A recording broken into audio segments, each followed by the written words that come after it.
I think when I hear an academic invoke the global south, that they're referring to otherness, they're referring to difference, and of course to do it through naming the global south when you're in the global north, it means that you're evading particular things that you prefer not to focus on.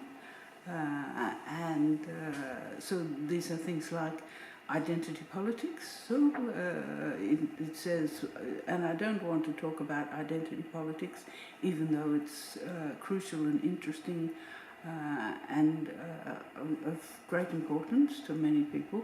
But here we want to have a discussion on some of the structural, historical power relations that differentiate life in the global south and life in the global north. And of course, we're not referring to cartographic truths here, where it's a political connotation that you're trying to bring up, and a structural political connotation. When you name the Global South in Germany, when you have a centre for studying it in Germany, you see that Germans are in a way recognising a colonising history in the Global South, that they're recognising their involvement in that history of European colonisation, and that I think that it's a way to actively name the intention to face the other, to in a way face this history of colonisation with its coercion, with its violence, and so it's a particular way of facing the other. In talking about things of our mutual history, really. And it points to a commitment to a form of participation when an academic in the north points to the south and says, I'm interested, I want to know about life in this place. It says, please allow me to come and to participate and to learn. So charitably, I hear it as a form of humility and that a commitment to learning, to mutual learning, for North and South, understood in that political way, to learn to accept their differences and yet go on together and make a globe, make a single global world.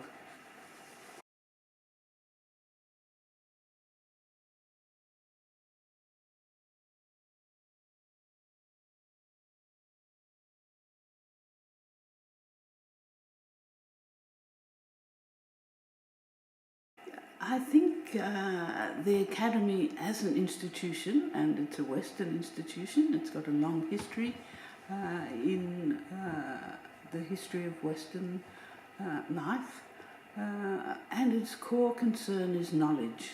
I mean, that's what it does. It's concerned with knowledge, with teaching, and with inducting young people into a love of knowledge, and it's a commitment to a knowledgeable society. And I think we're seeing quite a transformation in what knowledge is. I mean, we think of knowledge as more or less just set forever, but situated in society, knowledge actually has changed in the last 20 to 25 years, and I think, and the Academy has, of course, had to respond to this. and so have academics. One of the things that has happened, I think, is that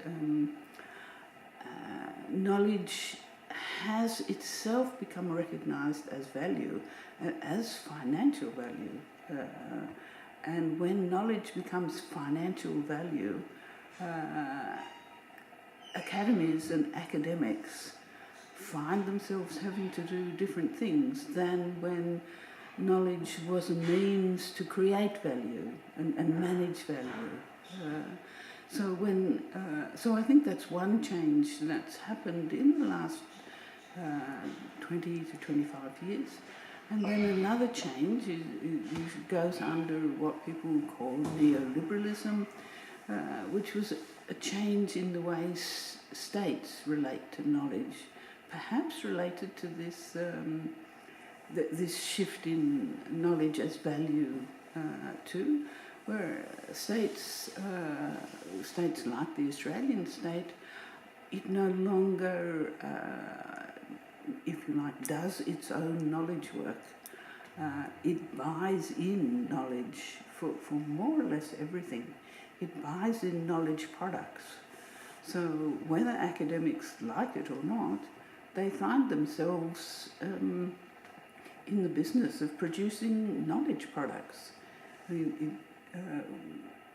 25 years ago, no one would have understood that term, knowledge product. So what about the social sciences and humanities in particular? Social sciences, just like any sciences, find themselves packaged up in these knowledge products that states buy, or NGOs buy, or business buys, mining companies buys, and so universities or academics find themselves forced to earn their keep by selling their products to mining companies. I mean, how to do that in good faith?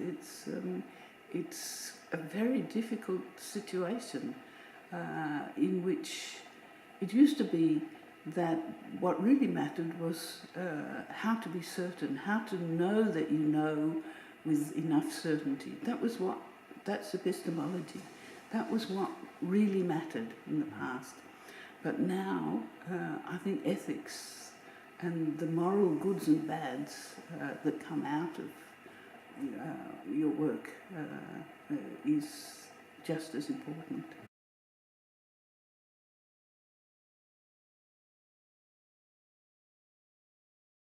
A student training to become an academic or training to have a life involved in producing knowledge. Yes, you have to be very aware of your epistemic practices. In other words, what it is you're actually doing that constitutes you as an authority, as someone who can be respected, as someone who knows and has been trained to think in particular ways. But it's just as important to know how the knowledge that you're generating generates goods and bads in society, and how the ethics and the epistemics entangle in the knowledge claims that you're making. It's you, the academic, the young academic, who has to learn to do epistemics in good faith and to know that is what you're doing.